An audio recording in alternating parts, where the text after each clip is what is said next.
नमस्कार। मैं कल्पना श्रीवास्तव आज आप सभी के समक्ष उपस्थित हुई हूँ एक गद्य की नई विधा लेकर के, जिसका नाम है भाषण लेखन।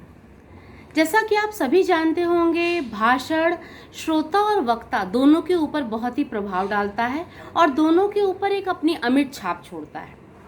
अगर भाषण जो दे रहा है, अगर उसकी बातों में ज़रा भी नीरसता है, ज़रा भी जो है शब्दों को नहीं बोल पाने की प्रवाह नहीं है, तो कहीं ना कहीं जो हमारा जो श्रोतागण हैं वो ऊब जाते हैं और उतना प्रभावशाली भाषण नहीं हो पाता है। मैंने देखा है कि आईबीडीपी में बच्चों को डीपी के बच्चों को लिखने के लिए भाषण लेखन आता है, और भाषण लेखन में भाषण लेखन लिखना और भाषण बोलना थोड़ा सा अंतर है। तो आज हम जानेंगे कि भाषण क्या है, भाषण को लिखने के लिए कौन कौन सी बातों का ध्यान रखना चाहिए और अच्छा भाषण किस तरीके से हमको अच्छे अंक दिला सकता है। तो चलिए शुरू करते हैं। देखिए, भाषण जो होता है वो एक साथ कई सारे लोगों को प्रभावित करने का सबसे आसान तरीका है और हमारी मौखिक जो भाषा है उसको बहुत अच्छा आयाम भी देता है। भाषा की वास्तविक शक्ति का परिचय हमें भाषण द्वारा ही प्राप्त होता है। बहुत सारे ऐसे हमारे पास, हमारे देश में बहुत सारे ऐसे वक्ता हैं जो अपने भाषण के द्वारा जो हमारी ऑडियंस रहती है, जो हमारे दर्शक रहते हैं, उसका मन मोह लेते हैं। तो कभी आपने सोचा है कि वो ऐसी किन बातों का प्रयोग करते हैं जिससे उनका भाषण इतना प्रभावशाली हो जाता है? जी हाँ, वो अपने बातों में मुहावरों का प्रयोग करते हैं। वे अपनी बातों में क्षेत्रीय भाषा का, क्षेत्रीय जो बोली है उसका प्रयोग करते हैं। बार बार वो दर्शकों को बांध कर रखते हैं। तो इन सब बातों का ध्यान रखते हुए वे अपने भाषण को अधिक प्रभावशाली बना लेते हैं। तो भाषण में निम्नलिखित विशेषताएं जो होनी चाहिए वो मैं आपको एक एक करके बताती हूँ। पहली बात तो है कि भाषण में रोचकता ज़रूर होनी चाहिए, बहुत ही इंटरेस्ट होना चाहिए। और उससे भी पहले कि आपको जो प्रश्न दिया गया है उस प्रश्न के अनुसार आप जो है किसको संबोधन करना है, किसको ग्रीटिंग करना है, वो हमें ज़्यादा ज़रूरी है। हमें अगर मान लीजिए कि हम किसी विद्यालय में गए हैं या हम किसी सभा में गए हैं, तो दोनों का अलग अलग मायने हो जाता है। तो वहाँ पर आपको प्रश्न को अच्छी तरीके से पढ़ करके उसके बाद भाषण हमें कैसा देना है, उसके लिए कैसा प्रयोग करना है, अभिवादन शब्दों का प्रयोग करना चाहिए। तो सबसे पहले हमें अभिवादन शब्दों का प्रयोग करना चाहिए। उसके बाद रोचकता जो है श्रोताओं की रुचि के अनुसार होनी चाहिए। जैसे कि अगर हमारे पास सामने हमारे श्रोतागण बच्चे हैं तो बार बार हमें बच्चों के उम्र के हिसाब से उनकी बातें, अर्थात जो हमारे प्रश्न में दिया गया है, जो प्रश्न में दिया गया है वो हमें अपने आंसर में लेकर के आना है, अपने उत्तर में लेकर के आना है। और हमें देखना है कि वहाँ पर हमारी जो ऑडियंस है वो कैसी है। उसके बाद भाषण जोश से, उमंग से और उत्साह से परिपूर्ण होना चाहिए। ऐसा लगना चाहिए कि आपका भाषण बहुत ही उत्साहपूर्वक है और श्रोता आपसे आकर्षित हो रहे हैं। और एक अच्छे वक्ता को और एक अच्छे भाषण लेखन को जन जीवन से ज़रूर जोड़ना चाहिए, तरह तरह के उदाहरण देने चाहिए। विषयानुसार मुहावरे, लोकोक्तियाँ हमारे भाषण को अच्छा तो बनाते ही हैं, साथ में जो हमारा भाषा है, जहाँ पे हम लैंग्वेज में 12 मार्क्स का जो आता है, वहाँ पे हम अपने मार्क्स भी गेन कर लेते हैं। तो मुहावरों का प्रयोग, अच्छी भाषा का प्रयोग, अच्छे शब्दों का प्रयोग, प्रभावशाली शब्दों का प्रयोग, इसका चयन करना ज़रूरी है। भाषण के विषयानुसार वक्ता को नवीनतम घटना, जैसे कि आपने कोई अभी आंकड़े निकल कर आए हों, उनका उल्लेख करना चाहिए। कोई अभी रिसर्च हुआ हो, उनका उल्लेख करना चाहिए।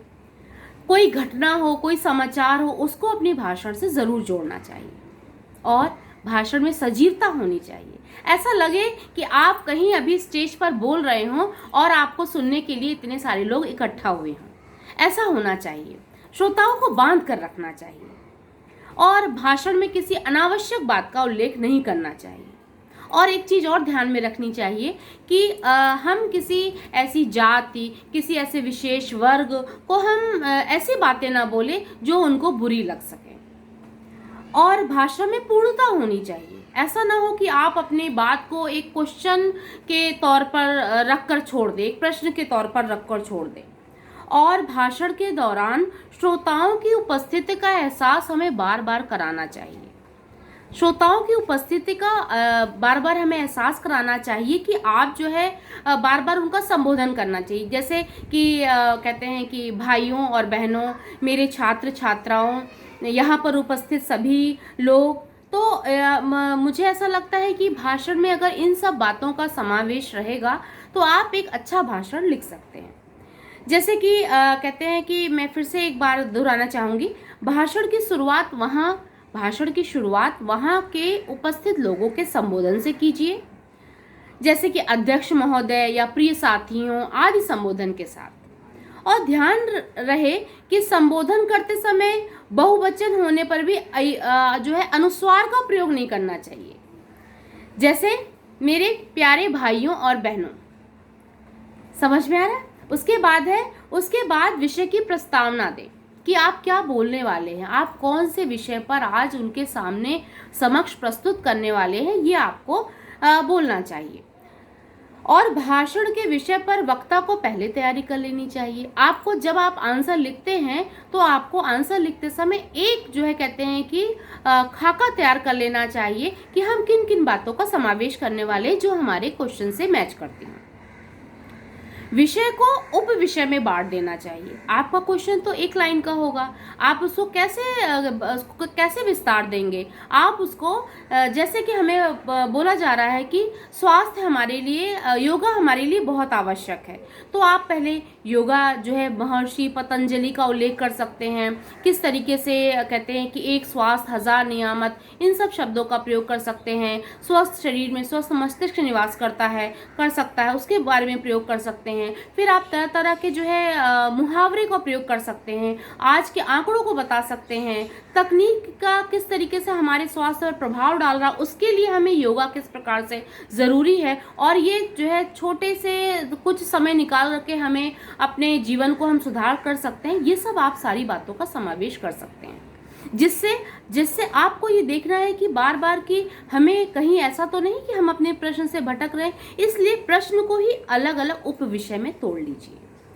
उसके बाद भाषण में जान डालने के लिए कोई कविता, कोई शेर, कोई घटना का वर्णन, कोई चुटकुला सुनाना, ये आप लिख भी सकते हैं। कोई आप जो है 2 लाइन आप जो है किसी भी अगर आप गाने की लाइन हो सकती है, हिंदी जो संगीत होता है उसकी लाइन हो सकती है, जिससे आपका भाषण प्रभावशाली बने और साथ साथ आपको ऐसा लगे कि वो एकदम जीवंत है। उसके बाद भाषण के दौरान विषय का प्रस्तुतीकरण क्रमानुसार होना चाहिए, सरल होना चाहिए। और आपके साथ जैसे कि एसएल के विद्यार्थी हैं तो उनको अगर 250 से 400 शब्दों का लेख लिखना है या भाषण 400 शब्दों का भाषण लिखना है, तो मेरे ख्याल से कि उनके लिए 4 जो अनुच्छेद होते हैं वो काफ़ी हो जाते हैं। पहला अनुच्छेद आप संबोधन के लिए, अभिवादन के लिए रख देते हैं, और उसके बाद जो आखिरी जो आपका अनुच्छेद है वो आप उसको बता देते हैं कि कैसे जो है अपनी भाषा को, अपनी बात को समाप्त करना है धन्यवाद के तौर पर। इसमें आप जो 2 पैराग्राफ बीच में बच जाते हैं, उसमें आपको जो आपका प्रश्न है उसको ही तोड़ करके, उसको ही आपको प्रस्तुति दे करके लिखना है, बातों को जोड़ते हुए। अब आता है हमारा, अगर आप जो है एचएल के विद्यार्थी हैं तो आपको 450 से 600 शब्द, जहाँ पे आप जो है कहते हैं कि अपने जो अनुच्छेद है उसको ज़्यादा विस्तार देंगे, और कहीं ना कहीं जो है भाषा आपकी और अच्छी हो जाएगी, मुहावरों का प्रयोग और बढ़ जाएगा, समसामयिक घटनाओं का प्रयोग अधिक बढ़ जाएगा, और आपको जो है अलंकारिक भाषा रहेगी। ये सारी चीज़ों का समावेश करते हुए एक आप अच्छा भाषण लिख सकते हैं। और आपका जो क्राइटेरिया है, criteria A language, criteria B message, criteria C conceptual understanding.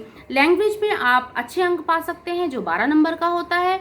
इसमें आपकी जैसे कि हमेशा की तरह आप अच्छे शब्दों का चयन करके, आप उत्कृष्ट शब्दों का चयन करके, उसके शब्द के साथ कोई और शब्द मिलता हुआ उसका चयन करके, और अपने शब्द को क्रमानुसार, अपनी भाषा को क्रमानुसार, भाषा जो कहते हैं कि बहुत ही प्रभावशाली चीज़ है। किसी भी एग्जामिनर के को पढ़ करके उसके मन में ऐसा लगे कि ऐसी ये सारी जो चित्र जो है उसके सामने उभर कर आ रहा है।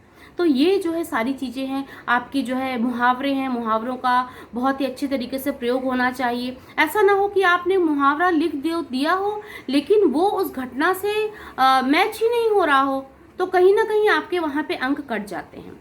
और लोकोक्तियों का प्रयोग, और जो है आप जो है अगर आप देख रहे हैं कि जो क्वेश्चन में, जो प्रश्न में दिया गया है वो उससे संबंधित कोई जो है मुहावरा हो, उससे संबंधित कोई घटना हो, उससे संबंधित कोई आंकड़े हों जो आपकी भाषा को अच्छा बना सकते हैं। उसके बाद है मैसेज संदेश में आपको, ये भी आपका 12 नंबर का होता है। तो इसमें भी आपको जो है प्रश्न को ध्यान में रखते हुए अपने संदेश को, जो आप कहना चाहते हैं, इसके लिए आपको प्रश्न लिखने के पहले जो आपको एक प्रारूप बनाया जाता है, एक रूपरेखा बनाई जाती है प्रश्न लिखने की, वो बहुत ज़रूरी है। कई बार ऐसा होता है कि विद्यार्थी लिखते समय एक ही प्रवाह में बहते रहते हैं, एक ही प्रवाह में बह जाते हैं और सारे जो प्रश्न के कई बार प्रश्न दो पार्ट में दिए रहते हैं, तो हम एक पार्ट को लिखना भूल जाते हैं, तो वहाँ पर हमारे अंक कट जाते हैं। वो भी हमें ध्यान में रखना है। और क्राइटेरिया सी आप जैसा जानते हैं, कंसेप्चुअल अंडरस्टैंडिंग, इसमें आपको आपकी वैचारिक समझ कैसी है, आप कैसे जो है आप क्या जो अपने भाषण के जो तरीके हैं उनको आप उस पर खरा उतर पाए हैं कि नहीं। ये सारी बातें अगर आप ध्यान में रखते हैं तो मुझे उम्मीद ही नहीं बल्कि पूरा विश्वास है कि आप भाषण लेखन बहुत अच्छे से लिख पाएंगे और बहुत अच्छे से आप अंक भी अर्जित कर पाएंगे। तो आज के लिए ये विधा भाषण लेखन, और फिर हम किसी और विधा के साथ मिलते हैं। तब तक के लिए नमस्कार, धन्यवाद।